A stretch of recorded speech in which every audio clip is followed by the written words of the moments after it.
So we are entering the fourth module, the BCBP way of life. So first one is our BCBP way of life. Will begin our BCBP way of life talk will begin with prayer, scripture, and spiritual gifts. So this will be delivered to us by our brother speaker. So he is a former action group leader. He is a former twice mission director. So he is young, vibrant, and most of all very talented. Let me introduce to you our speaker, Brother Cyril Chica.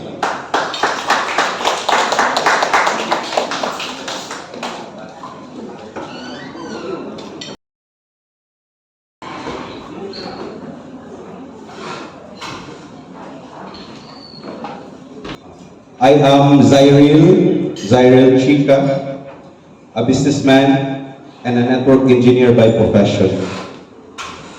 A VP of Scala Systems Corporation, running an internet service provider in Iligan City, Lanao del Norte, and Misamis Occidental. I am married to Faye Dayan Chica, and we have a daughter, sarang anak yun. Yung nag-Shopee mi, huwag mo niabot. Zara Sophia Dorothy Chica. Ay, kadali na yung pinaka-importante na sayot na niya. Usabo na ko. I am happily married to Faye Dayan Chica. Ano din na? No? No? Very good. Ay, unya. Unya na. Yeah. Currently, I'm the Family Life Head and Kauswagan Mission Coordinator. Now, Talk 12 is the first part of the BCBP, Talk 12 is the first part of Culture Talk of the BCBP. It is about prayer, scripture, and spiritual gifts. Our goal is to motivate, teach the right use of scriptures, encourage the use of spiritual gifts. To motivate, to make prayer a priority in their lives. Teach the right use of scriptures, encourage the use of spiritual gifts for the good of the community. I would like to ask you honestly, ayaw kaulaw. Are you praying daily? Pataas daw ka mo? Okay. Kaya kaulaw ha? After any hopefully, convince them to pray daily. Katawa si project ko. How important prayer is? How important prayer is? Anybody, any idea?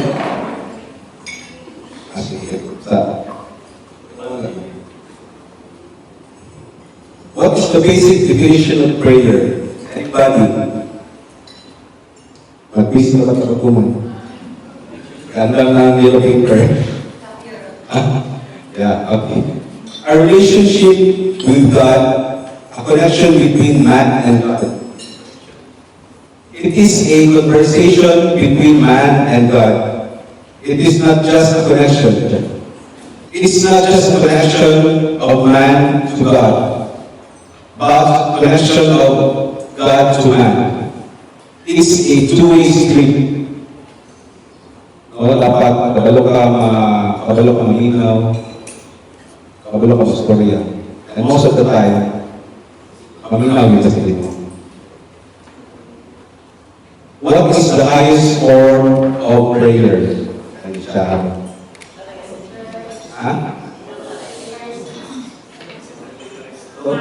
Mass. Highest form of prayer? Okay. Yeah, okay, good. Highest form of prayer is Mass, Eucharistic Mass. Why? Because of the perfect sacrifice, which is the body and blood of Christ. So whenever the body or the blood of Christ is lifted by the priest for consecration, you are presently in Bethlehem. With the blood of Christ is raised up, you are presently in Calvary. Mura ka o mura ka in-time travel, mura ka naakad dito during the event of Ekabo. Muna siya nga naka-important ang Mass. So, ako sa una, every Sunday, madula mo di ko airsoft. So, manimbang hapon, yun kaya makalangit kaya na dito, madula. So, kakauban din sa anak ng si RG. Actually, ang ilaga karoon na airsoft group na sa Mawaya, sa Bulkasilog. Rafael ko kay so, kay Lolo ko kay Professor Paul. So, unang Sunday is game time na sa airsoft. No, ang ilang kay peaceful na tinabuhin. Gusto mo siya, hapon yun na ba. Pero pagkahapon, pag naman nag-ulang airsoft, makalamit na. So, pag naman, Google na 8 or 5 kasimba. So, nagkuha ni sabot ni kasimba ni Bernie. Simba ka, sayo sa bulukan, alas 8. Ano siya? Wala, Arlene ba? Simba ni. Pero na-chance na karoon na live sa clip na pinakauli, mahalaw na. So, nahangyo, hapon yung simba. Ano siya? So, nakaka-important ang Mass. Everybody should attend Mass. Sa muna lang inyong sa convenient time sa inyo. Okay.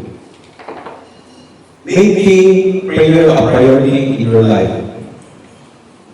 The obstacles to regular daily prayer is wrong attitudes and poor understanding. Many people approach prayer with a sense of obligation rather than an opportunity for a personal encounter with God. The mindset can make prayer feel like a chore instead of cherished moment. Wala siya, maampo ka kung obligasyon mo. So, hindi dapat, kung pray ka, tungod kay, kailangan ka mag-communicate with God. Poor understanding, misunderstanding the nature and purpose of prayer can hinder its practice.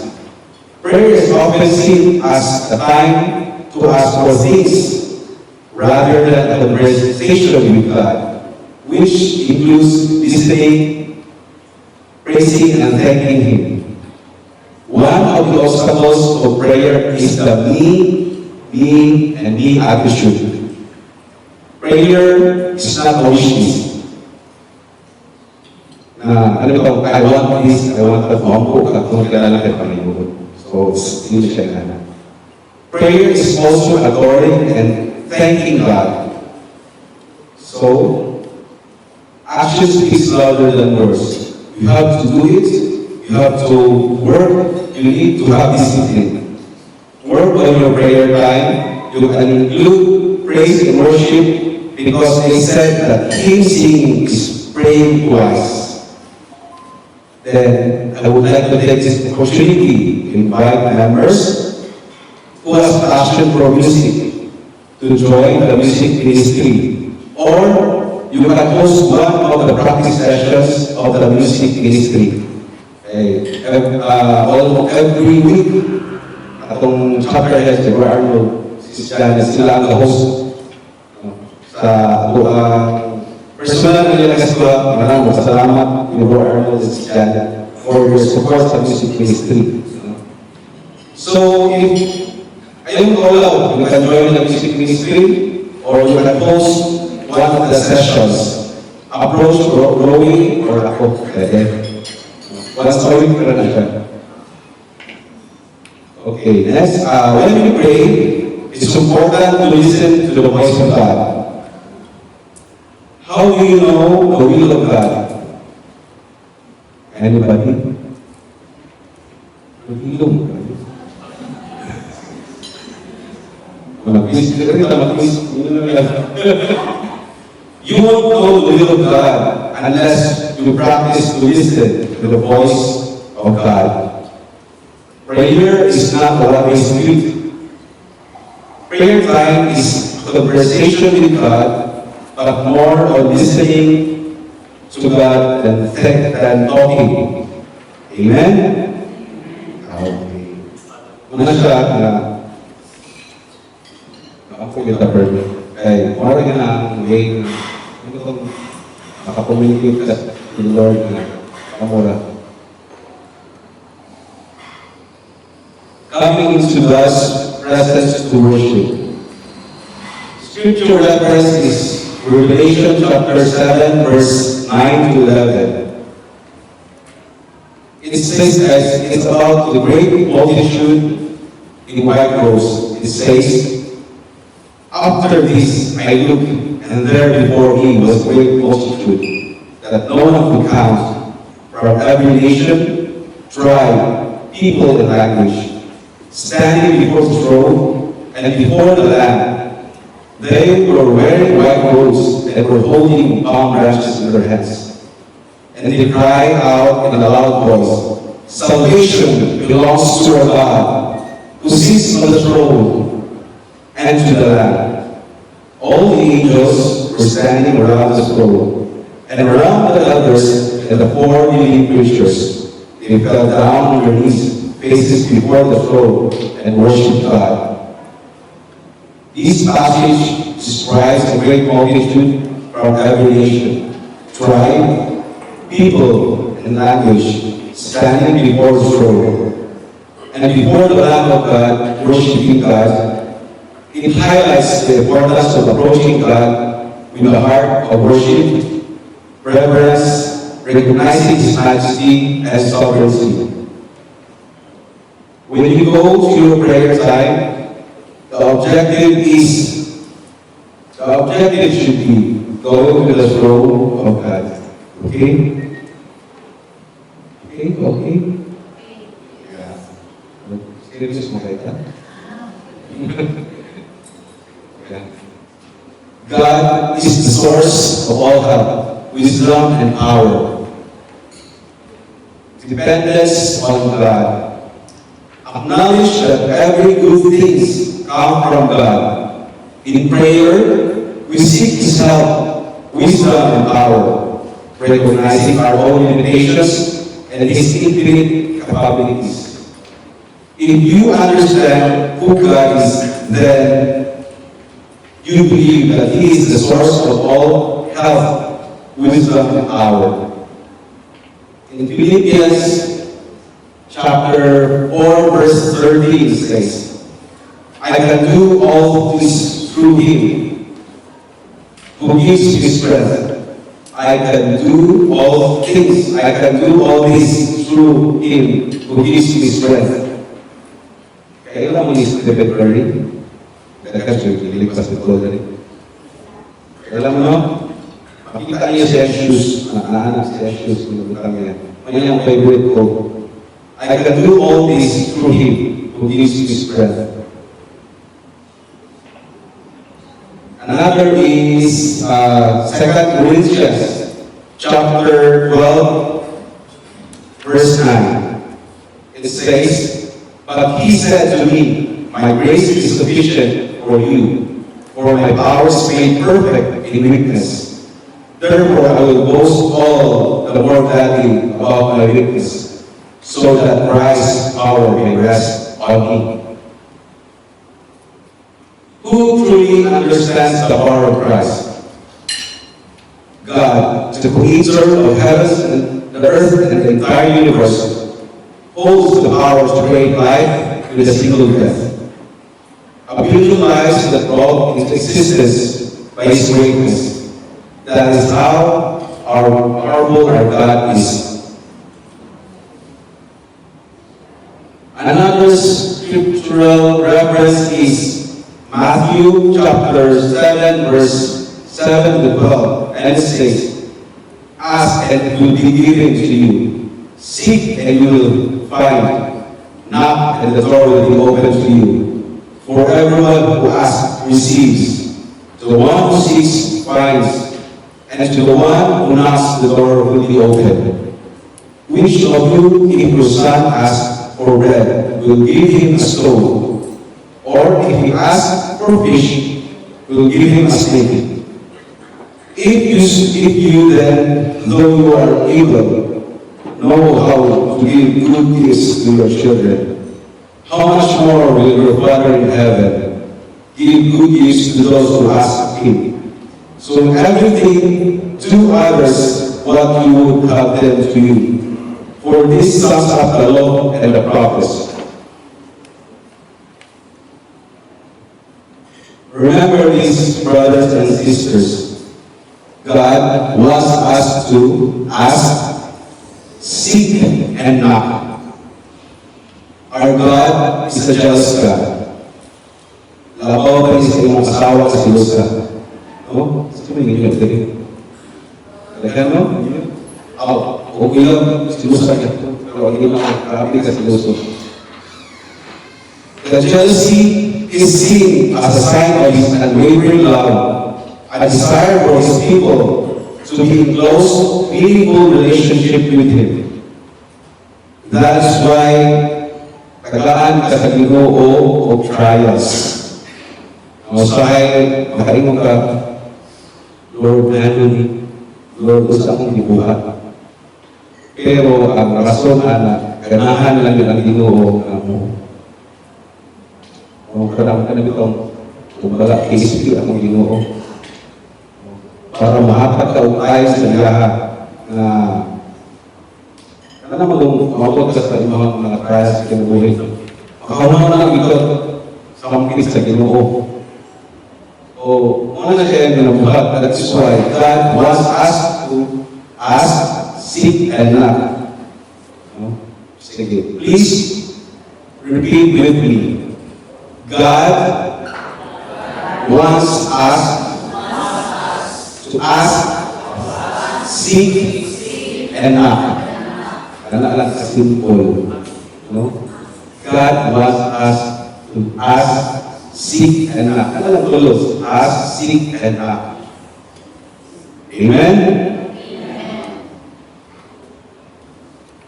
Establishing a daily prayer time. Acts is a guide to our daily prayer time. Acts is adoration, contrition, thanksgiving, and supplication. I believe this was already discussed on the previous talk about Acts. For the benefit who missed this, adoration is we declare the titles of God, we praise in worship, while contrition, we humble ourselves. Thanksgiving, we thank God for the graces and blessings we receive, whether big or small. While supplication is praying for whatever you need to be prayed for, but praying most especially for the people, other people. Then you summarize the supplication with "Thy will be done." Next is sa imong daily prayer time, nakita na asa ta mag-pray, kanusa o unsa kadugay. So when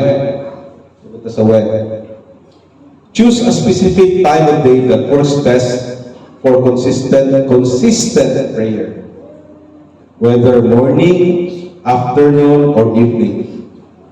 Ako, nag-try ko, murag mas pabor ang early morning. Kay, magpakitara, murag praise, pero hinayon lang nako, di ba batuon ko sa silingan, kadlawon pa ba?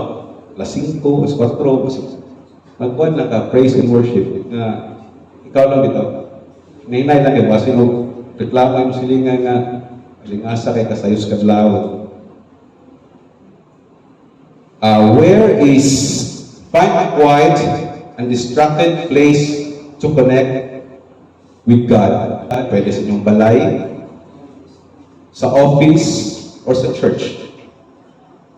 Then, how long? Determine a duration that is sustainable and allows for a meaningful engagement without feeling rushed. Kaya, kanang mag-ampo ta, bro. Maot mo siguro atong dali-dalion. Naraway pangayoon dayon. Nga, naraway kasagara mga ampo kay lagi pangayoon. Mag-try po tag-ampo nga, magpasalamat lang ta, kung sa'yo mga dawat, every day. No? Pag mata mo, salamat ka na buhay pa ka. Na kay kanang imong family naa. No? So that's very kuana, nindot na kay nga blessing. No? So whenever possible, make your prayers at home. You want God's presence to be in your homes, right? No? While scriptures advise us to lock our doors and pray privately, it is important for your children to see you pray. Importante kayo na. This will help them understand the value of prayer and instill in their hearts as they grow. They will come to appreciate why the parents pray. So, kung gagmay pa niyo mga anak, makita nila nga, ga-pray mo, murag sa sugod siguro, mag-wonder sila nga, no? Pero maging habit na, by the time abot, pwede na sila mag-join sa inyong prayers. Ano mag-praise and worship mo sila pala, pwede. May appeal sila, para kanang maanad sila. No? Prayer time can be as short as 15 minutes. You can also attend Mass, which typically lasts about an hour. You can pray the rosary or while driving to work. Listen to praise and worship songs, offering everything to God. Okay? Napaday, alam ko ihirit. No, ang venue sa prayer, di ba, tingin ko, nindot sa balay. Same na siya sa action group meeting. Sa action group meeting, as much as possible, if pwede, sa inyong balay ng action group meeting. Ang uban, mahadlok sa ilang balay. Siguro kay, labi nagdaghan. Pero usually sa unit manggod, gagmayra. So, dili ra kay na siya lisod. Then, nindot manggod kung sa inyong balay kay murag nindot ang feeling nga, uy, nampuan ang inyong balay, yung family. So, ayaw mo kaulaw. Ang uban, mahadlok mag-host kay kanang bitong hadlok handa. Ayaw mo kuhan. Ang requirement is one solid and one liquid. No? Kanara, pag serve mo ang tubig, ay parisiyang chili. So, one solid, one liquid. Ano rin? Dili siya requirement na dinner. Di siya requirement na paniudto. No? Pero ang uban, nga, ganahan mo sila na mag-prepare kay magpasalamat sila na naas ilang balay nag-host nga, ampuan sila. Sila yung uban. So, pasalamat sila sa blessing. Ano ra po? O po na yung uban, ginahunaw na. So, ayaw mo hadlok, maabot yung antay na mag-kuhan sa inyo ha, mag-host mo, na kamoy mag-host yung balay, ayaw mo hadlok. Kaya dili man na maadto inyo ang brothers and sisters for food. Maadto na kayo mag-pray mo, dungan, as a action group. Then, dapat mag-create a bond fellowship based on experience. Among pinakabigo na mo, UF Torao, ang chapter head na itong tatang, Steve Sia. Kung baga, i-create a bond na sugod na mo, tamang sa karon. Hindi, yun mali ka. Pero hindi mo kagay. So muna, sa inyong AG, dako na siya na factor na mag-EGM mo. Ano siya? Okay? Next is right use of scriptures. Right approach through the leading of the Holy Spirit is a spiritual guidance. Engage with the scriptures prayerfully, asking the Holy Spirit to open your heart and mind to understand and apply God's word in your life. This ensures that your interpretation is aligned with God's intent. Next is keeping God's word. Keeping God's word is obedience and application. It is enough. It is not enough to read the Bible. We must also live by its teachings. Committing to keep God's word involves internalizing its truth and applying them in our daily decisions and actions. It's like kanang ginatawag walk the talk. Practice what you preach, implying the words that should be backed up by deeds. Essentially, it's about living in accordance with your belief and commitments. Praying daily with the Bible. Scriptural prayers incorporate Bible verse into your prayers. This practice helps align your request with God's promise and ensures that your prayers are rooted in His will and truth. Using Scripture in prayer is a powerful way to align our hearts with God's Word and His promises. Here's an example of how to turn Bible verse into scriptural prayer. Okay. Prayer is based on Philippians chapter 4, verse 6 to 7 and Psalm 23, 1 to 3. It says, Heavenly Father, your word tells me in Philippians chapter 4, verse 6 to 7, to not be anxious about anything, but in everything, by prayer and petition, with thanksgiving to present my request to you. So right now, I bring my worries before you and ask for your peace that surpasses all understanding to guard my heart and mind in Christ Jesus. You are my shepherd, Lord. As Psalm 23 says, I shall not want. You make me lie down in green pastures. You lead me beside still waters, and you restore my soul. I trust you to guide me in paths of righteousness. For your name's sake, thank you for being my provider, my peace and my guide. In Jesus' name, Amen. So, isa na siya ka-sample mag-compose ka prayer. Isagulan mo o kanang Bible verse. Okay. Next is we have spiritual gifts. What are spiritual gifts? St. Paul enumerates charismatic gifts. Scripture reference 1 Corinthians verse 12, 1 Corinthians chapter 12 verse 1 to 11. It says concerning spiritual gifts.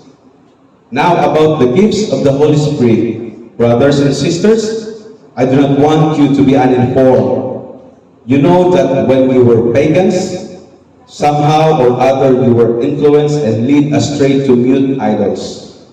Therefore, I want you to know that no one is speaking by the Spirit of God. Says, Jesus be cursed. And no one can say, Jesus is Lord, except by the Holy Spirit. Therefore, a different kind of gifts, but the same Spirit distributes them. There are different kinds of service, but the same Lord. There are different kinds of working, but in all of them and everyone, it is the same God at work. Now to each one, the manifestation of Spirit is given for the common good. To one there is given through the Spirit a message of wisdom, to another a message of knowledge by means of the same Spirit, to another faith by the same Spirit, to another gift of healing by that one Spirit, to another miraculous powers, to another prophecy, to another distinguishing between spirits, to another speaking in different kinds of tongues, and to still another the interpretation of tongues. All these are the works of one and the same Spirit, and He distributes to each one just as He determines. St. Paul lists various gifts given by the Holy Spirit, each intended to benefit the church. These gifts are diverse, but all serve the purpose of building up the body of Christ. Spiritual gifts as manifestation of God's presence and power. Spiritual gifts are special abilities bestowed by the Holy Spirit. These are tangible demonstration of God's presence and power in the lives of believers, meant to serve and strengthen the Christian community. There are 9 spiritual gifts, or the 9 charisms of the Holy Spirit. The list are wisdom, knowledge, faith, healing, miracles, prophecy, discernment of spirits, speaking of tongues, and interpretation of tongues. Kasagara, join ng baptism. So, some of you have experienced and witnessed these gifts during the baptism sa last April 13 sa ISK. So, ayaw mo kakurat kung sa inyo makita kay muna to'y mga isa sa mga gifts. Okay. The 9 gifts of the Holy Spirit are classified into 3 groups. Teaching gifts, wisdom and knowledge. Teaching gifts, wisdom and knowledge, enlightenment and expression. These gifts involves gaining deep insights and expressing them in a way that is understandable and beneficial to others. The wisdom and knowledge imparted to go beyond natural abilities, providing guidance and understanding. The story of sa Bible, if makabasa mo, the story of King Solomon in 1 King chapter 3 verse 3 to 15 illustrates God's gift of wisdom and knowledge. Solomon, a young king, faced the daunting task of leading a large kingdom and recognized his needs for divine guidance. He prayed to God, seeking wisdom to make righteous decisions and govern effectively. God, impressed by Solomon's humility and desire for wisdom, and granted him wise and understanding mind. Along with riches and honor, this story highlights the wisdom and knowledge are gifts from God, speaking of them in essential and effective leadership, leading a righteous life. So, sa to ganina, these are teaching gifts. The next is the sign gifts. Sign gifts is faith, healing, miracles, and divine intervention. Faith is unwavering belief that this gift enables person to act and speak with complete trust in God, resulting in the fulfillment of what is spoken or asked for Jesus in Jesus' name. It's ang sample ng story yan is Noah's Ark. Nung tagaan siya o God commanded him to build an ark. So why pagduha, he built an ark. And katsawan pa siya. So, kay grabe ang faith sa Ginoo, umana siya. Next is healing manifestation. These gifts involves the Holy Spirit working through an individual to bring out physical, psychological, or spiritual healing, emphasizing God's role in the healing process. Ang sample ani sa Bible story is the Jesus and the pool of Bethesda. No? Jesus heals a man who had been sick for 38 years at the pool of Bethesda, highlighting Jesus' authority and power of healing. Next is the miracles and divine intervention. This gift involves God's supernatural intervention in natural order, resulting in events that can only be attributed to His power. The example of this is in Exodus chapter 3, verse 19 to 20. Shows God's miraculous power in bringing Israel out of slavery. Then katong parting of the Red Sea naa is sa Exodus chapter 14 verse 21 to 31. Apil na to dito ang the 10 plagues. After the sign gifts, we have the revelation gifts. The prophecy, discernment of spirits, speaking in tongues, and interpretation of tongues. This gift involves receiving and delivering messages from God for the purpose of edification. So, prophecy. The story of the prophet in Isaiah in 2 Kings verse 20 provides an example of prophecy as a revelation gift. Isaiah initially prophesied that King Hezekiah would die, but later received a revelation from God that the king would recover. This demonstrates how God's message through prophecy can change and be revealed in different ways. Discernment of spirits. These gifts allow the person to perceive true nature of spiritual influence, whether they are from God, the person, or the devil, enabling more informed and wise decision.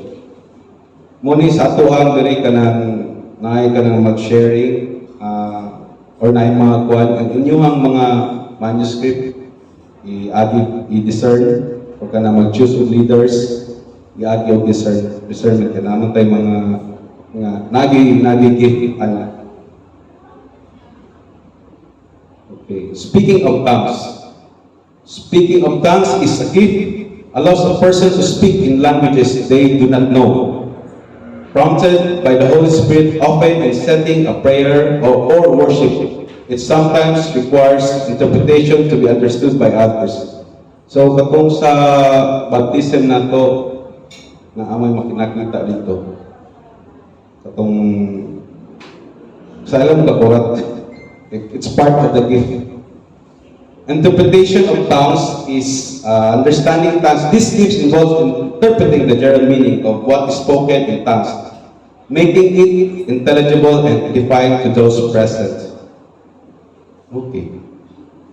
So, in summary, the 9 gifts of the Holy Spirit are wisdom, knowledge, faith, healing, miracles, prophecy, discernment of spirits, speaking of tongues, and interpretation of tongues.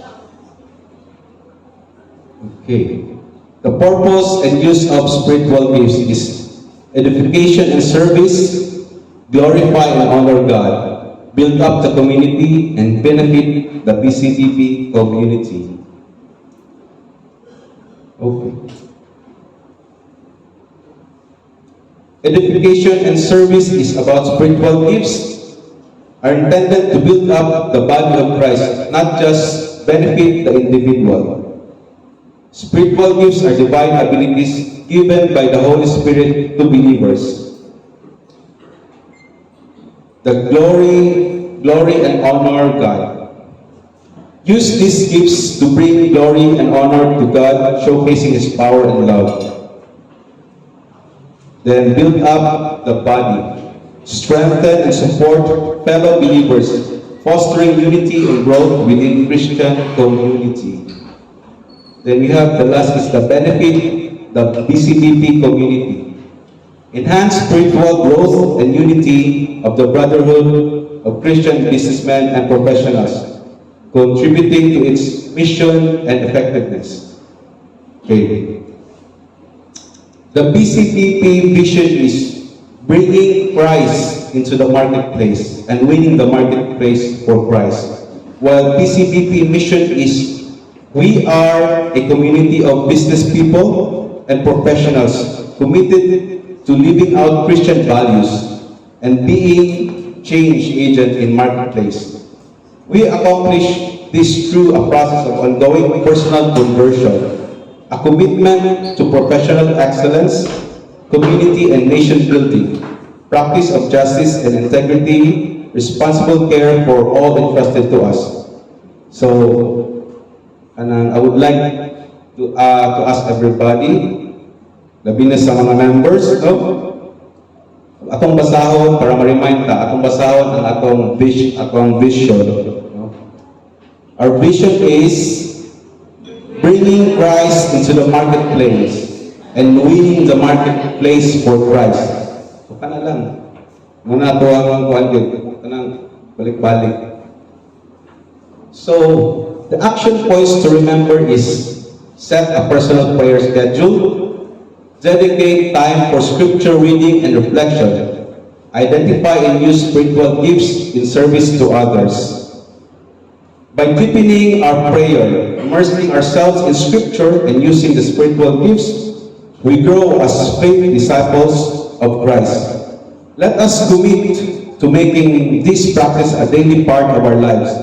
We strive to bring Christ to the marketplace. That concludes my talk. I hope you put your learning into action. Once again, I am Zyril Chica, God's humble servant. Good afternoon and God bless everyone.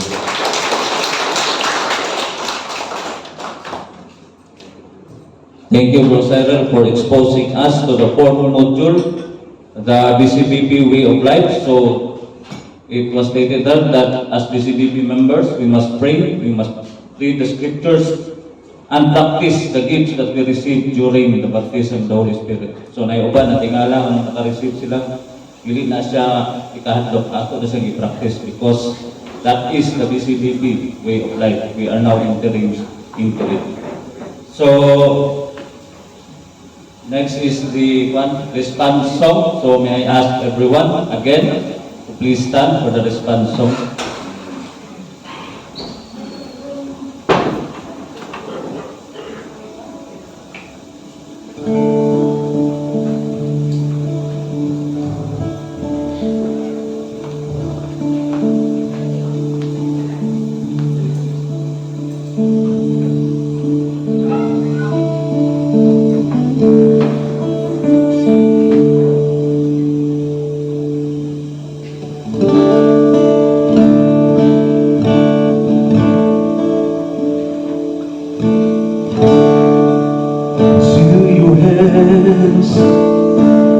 I could reach again with all I am for you.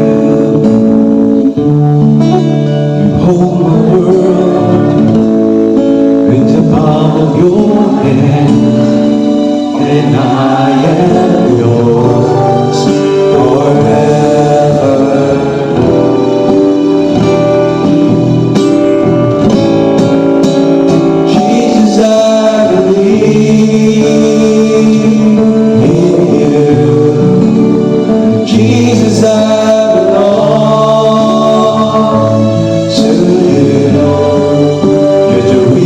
That I live, the reason that I sing.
How can I improve my prayer life daily? How can I integrate scripture more into my daily routine?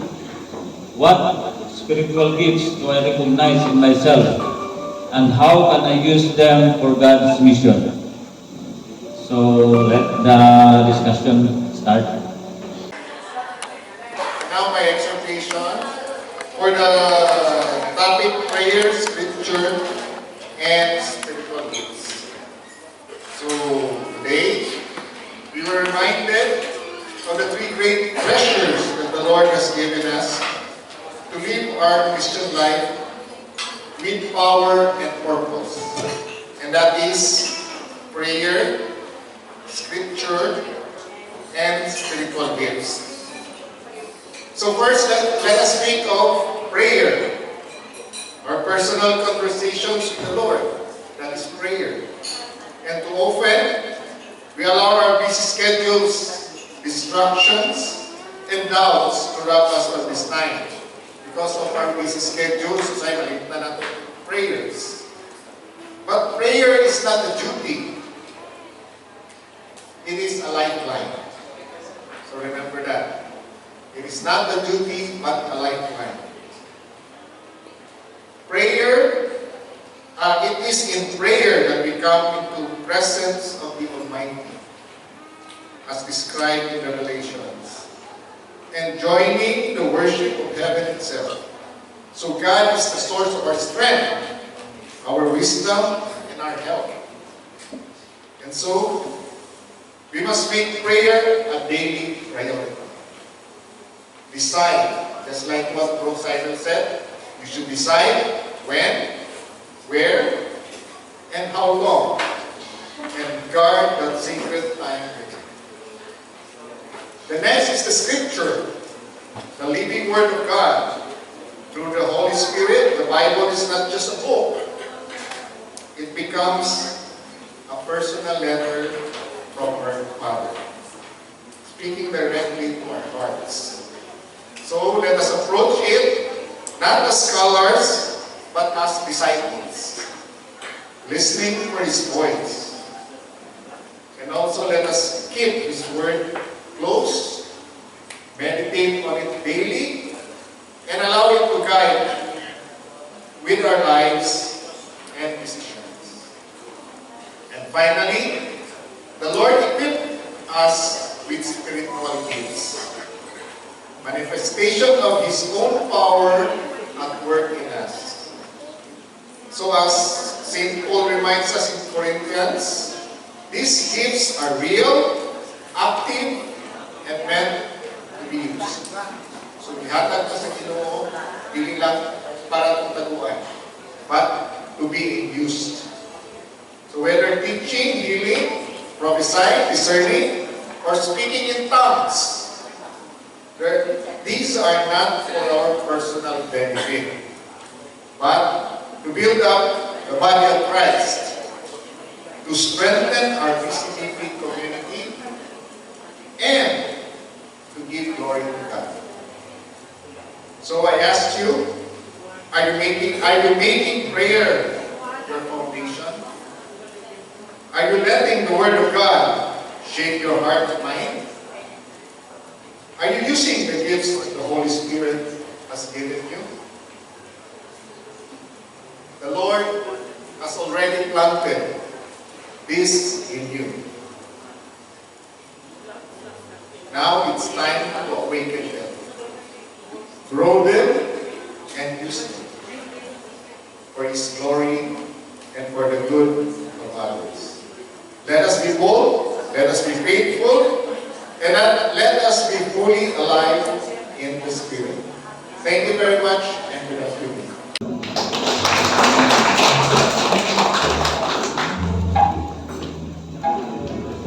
Thank you, Butch, for the nice exhortation and challenge to everyone.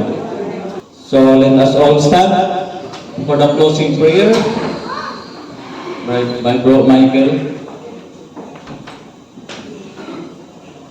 Let us pause for a moment. Let us put ourselves in the holy presence of God, in the Father, of the Son, of the Holy Spirit. Amen. Our most precious and loving Father, We praise and we glorify your name, O God. We thank you, Lord, for this wonderful day, O God. We thank you for the gift of life. We thank you, O God, for the gift of people of Father, especially the BCBP community, Lord God.